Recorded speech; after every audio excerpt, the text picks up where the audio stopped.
PTC news देख रहे सभी दर्शकों का स्वागत है। मैं सुमन कश्यप आपके साथ हाजिर आपके सामने हरियाणा की तमाम बड़ी खबरों को लेकर बुलेटिन की शुरुआत करेंगे, लेकिन पहले नजर डालते हैं हेडलाइंस पर।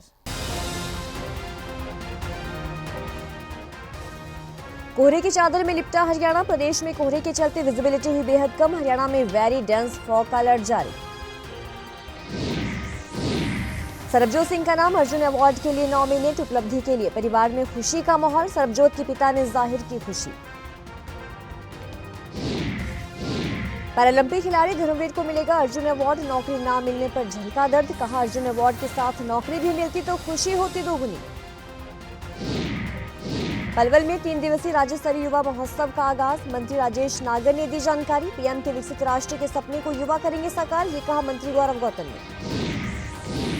लखा सिंह में हुए हत्याकांड में अब तक 6 आरोपी गिरफ्तार, पुलिस के हाथ मुख्य आरोपी नहीं लगा, मामले में हो सकते हैं कई बड़े खुलासे।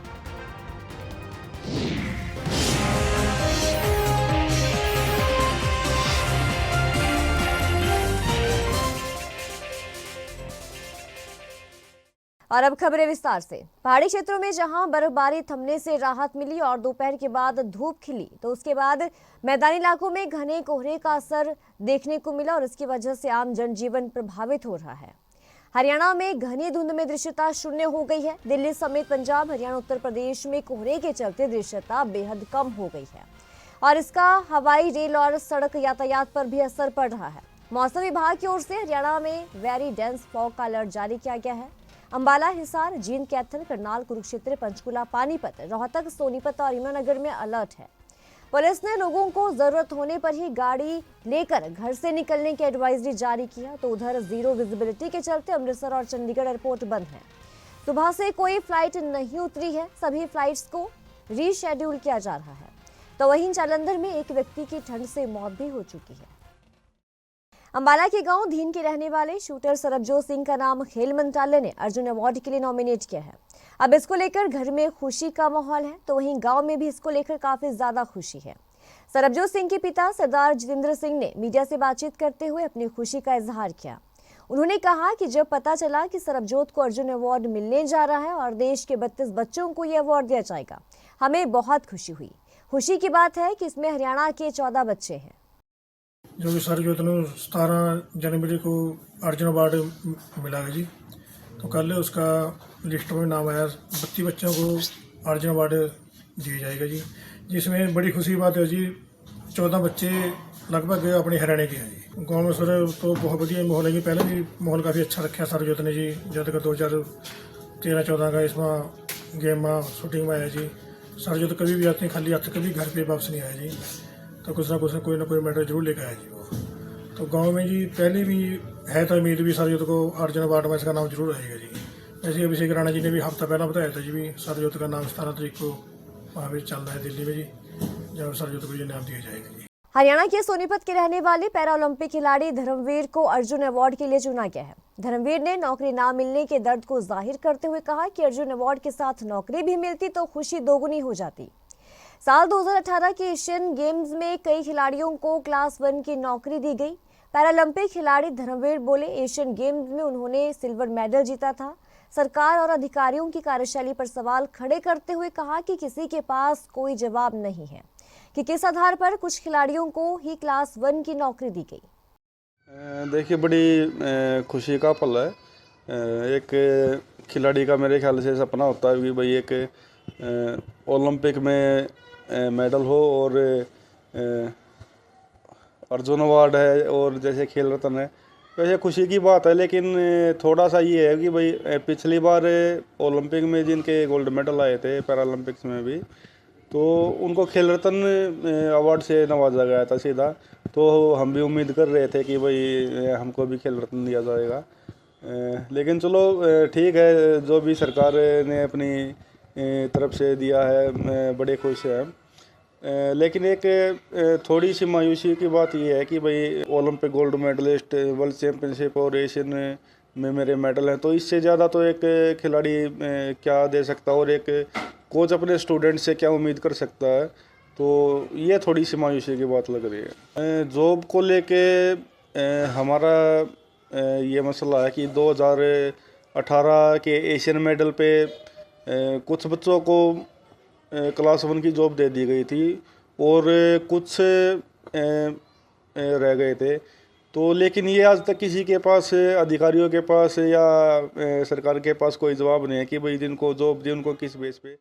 जिला पलवल में पहली बार आयोजित किए जा रहे 3 दिवसीय राज्य स्तरीय युवा महोत्सव के पहले दिन हरियाणा सरकार में खाद्य आपूर्ति राज्य मंत्री राजेश नागर और खेल राज्य मंत्री गौरव गौतम ने 3 दिवसीय यूथ फेस्टिवल का उद्घाटन किया।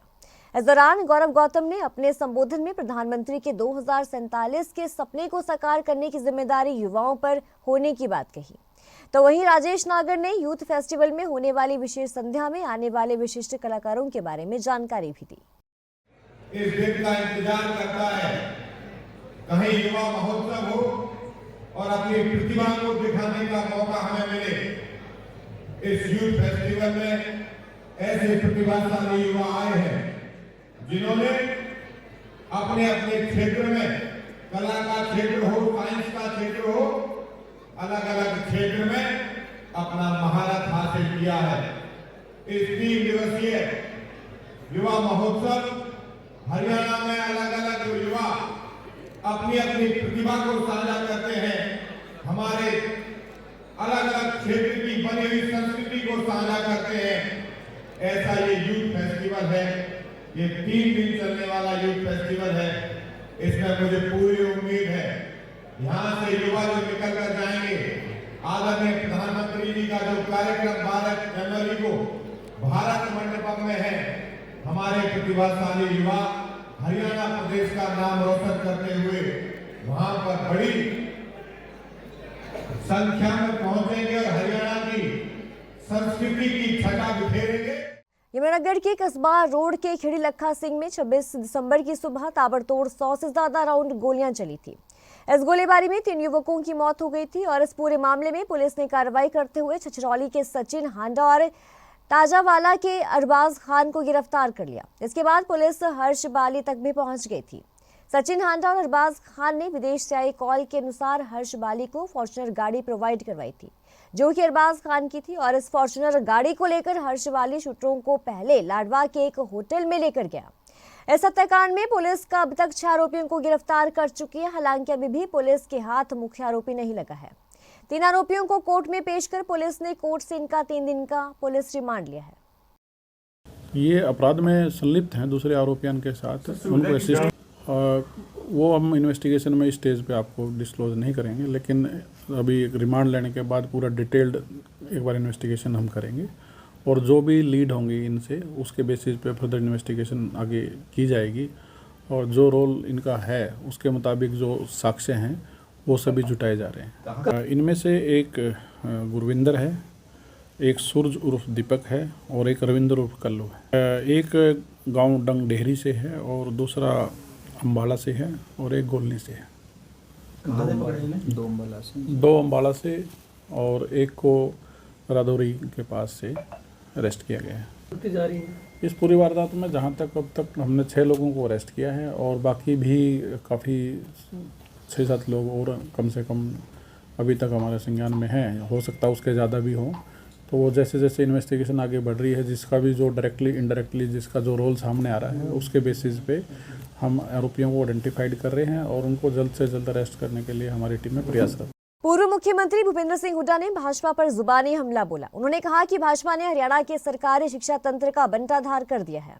लगातार सरकार ऐसी नीतियां बना रही है जिसके चलते लगातार शिक्षा निजी हाथों में जा रही है। लगातार सरकारी शिक्षण संस्थानों से विद्यार्थियों की संख्या घट रही है, उन पर ताले लगाए जा रहे हैं। प्रदेश के सरकारी स्कूलों में पिछले साल के मुकाबले इस बार भी 27,000 कम दाखिले हुए हैं, जबकि अगर सरकार की शिक्षा नीति बेहतर होती तो इन दाखिलों में इजाफा होना चाहिए था। दिल्ली के मुख्यमंत्री को किसानों की अनदेखी कर रही है आप सरकार। असलियत क्या है? असलियत ये है चाहे वो बीजेपी हो चाहे आप पार्टी हो, दोनों किसानों की विरोधी है। क्योंकि बीजेपी ने वायदा किया था कि 2022 तक किसान की आमदनी दुगनी कर देंगे। आमदनी दुगनी हुई नहीं, लागत बढ़ गई। 2014 में डीजल का क्या भाव था, 2014 में खाद का क्या भाव था, कीटनाशक दवाइयों का क्या भाव था, आज क्या भाव है। जबकि एमएसपी में बहुत कम इजाफा हुआ है और इजाफा भी हुआ है, एमएसपी मिल भी नहीं रही। हरियाणा का तो मेरे को मालूम है अब जो है जैसे कैडी की MSP 2320 रुपए थी, लेकिन किसान को मजबूरन 2000-2100 रुपए को बेचना पड़ा। और जो ये चिट्ठी लिखी है दिल्ली सरकार को, खास तौर पर मैं देख रहा था बिजली के भाव के बारे में थी, किसान के ट्यूबवेल के लिए कि उसके कॉमर्शियल रेट लगाया जा रहा है। ये बात है, ये बिजली का भाव पंजाब में तो किसान बिजली मुफ्त है, हरियाणा में हमने 10 पैसे यूनिट की। तो आज बीजेपी सरकार राजस्थान में है, यूपी में है, वहाँ क्यों नहीं देते रहा? अभी देना चाहिए। ये दिखाता है कोई सी पार्टी किसान के हित में नहीं है। किसानों से बात करनी चाहिए, क्यों नहीं करते? आज सारे सुप्रीम कोर्ट तक का हो गया। सुप्रीम कोर्ट ने भी कहा कि किसानों को बात करने में क्यों नहीं बोल सकती, बोलना चाहिए, तुरंत बात करके इसका समाधान निकालना चाहिए। क्योंकि उनकी जो जीवन है, मूल्यवाला जी का जीवन हमारे लिए बहुमूल्य जीवन है। किसान नेता है, किसानों की आवाज है, कोई उनका स्वार्थ थोड़ा इसमें, किसानों की समस्या उसके लिए बैठे। मेरा यही है, सरकार को तुरंत समाधान इसका निकालना चाहिए, तुरंत बातचीत शुरू करनी चाहिए। सर, मनु भाकर को खेल रत्न देने का फैसला लिया गया है। तो हमने भी कहा, पहले उनका एप्लीकेशन की बात थी, उठा रहे थे, तो मिलना ही चाहिए, डिजर्व करती है। सर, आज प्रधानमंत्री नरेंद्र मोदी ने 16,000 से आमजन को लेकर अलग अलग जगह घूमने से छुटकारा मिलेगा। जी हां, 250 टेस्ट की सुविधा अब एक ही जगह होगी। JNK सरकारी अस्पताल के लैब अधिकारी डॉक्टर अजय चालिया ने ये कहा कि पहले सरकारी अस्पताल में आने जाने वाले मरीजों को टेस्ट करवाने के लिए एक जगह से दूसरी जगहों पर भटकना पड़ता था, जिसमें मरीजों को काफी ज्यादा परेशानियों से गुजरना पड़ता था। अब JNK सरकारी अस्पताल में आमजन के लिए एक ही छत के नीचे सारे टेस्ट की सुविधा उपलब्ध करवाई जाएगी, ताकि मरीजों को परेशानियों से ना गुजरना पड़े। देखिए, ऐसा है कि हरियाणा सरकार के द्वारा एक सेंट्रल गवर्नमेंट का प्रोग्राम इम्प्लीमेंट किया जा रहा है। इसके अंदर district integrated public health laboratory नागरिक अस्पताल जिनके अंदर बनाई गई है। इसके अंदर जितनी भी लैब्स थी वो अलग अलग बिल्डिंग्स में अलग अलग रूट्स में थी, उनको एक ही जगह इकट्ठा कर दिया गया है। इसके अंदर हमारी जनरल लैब, जिसके अंदर बायोकेमिस्ट्री पैथोलॉजी लैब है, इसके अलावा मलेरिया की लैब, HIV की लैब और माइक्रोबायोलॉजी लैब सभी को एक ही जगह इकट्ठा कर दिया गया है। हमारी फिलहाल जिले में RT-PCR लैब उचाना में चल रही है और बहुत जल्दी ही सरकार के दिशा निर्देशों के अनुसार उचाना की RT-PCR लैब को भी जिनके नागरिक अस्पताल में शिफ्ट कर दिया जाएगा। देखिए, IPHL की एक गाइडलाइन है, इस गाइडलाइन के हिसाब से टेस्ट का निर्धारीकरण किया गया है कि सब सेंटर पे कितने टेस्ट होंगे, PSC पे कितने होंगे, CSC पे कितने होंगे, GH पे कितने होंगे। तो GH के ऊपर भी एक टेस्ट की लिस्ट है, जिसके अंदर 250 टेस्ट के आसपास जो टेस्ट हैं जो सामान्य अस्पताल नागरिक अस्पताल जिंक करेगा। हिसार जिले के बरवाला में हिसार चंडीगढ़ हाईवे पर खेदर थर्मल पावर प्लांट के पास धुंध के चलते एक बस और डंपर की भिड़ंत हो गई, जिसमें बस दुर्घटनाग्रस्त हो गई। बस में बैठी सवारियां बाल बाल बचीं। सुबह से क्षेत्र में गहरी धुंध छाई हुई थी और इसकी वजह से दृश्यता बिल्कुल भी कम हो गई थी, जिसके चलते सड़कों पर वहां रेंगते हुए वाहन चल रहे थे। जानकारी के अनुसार हरियाणा रोडवेज की एक बस गांव साहू से हिसार के लिए जा रही थी। हरियाणा रोडवेज की बस बरवाला शहर से निकलने के बाद हिसार चंडीगढ़ नेशनल हाईवे पर जा रही थी। जब Rajiv Gandhi thermal power plant Khedar के पास पहुंची तो उसके आगे एक डंपर जा रहा था। बताया जा रहा है कि धुंध के चलते रोड पर कम दिखाई दे रहा था। इस बुलेटिन में इतना ही। खबरों की ज्यादा अपडेट के लिए आप बने रहिए PTC न्यूज के साथ।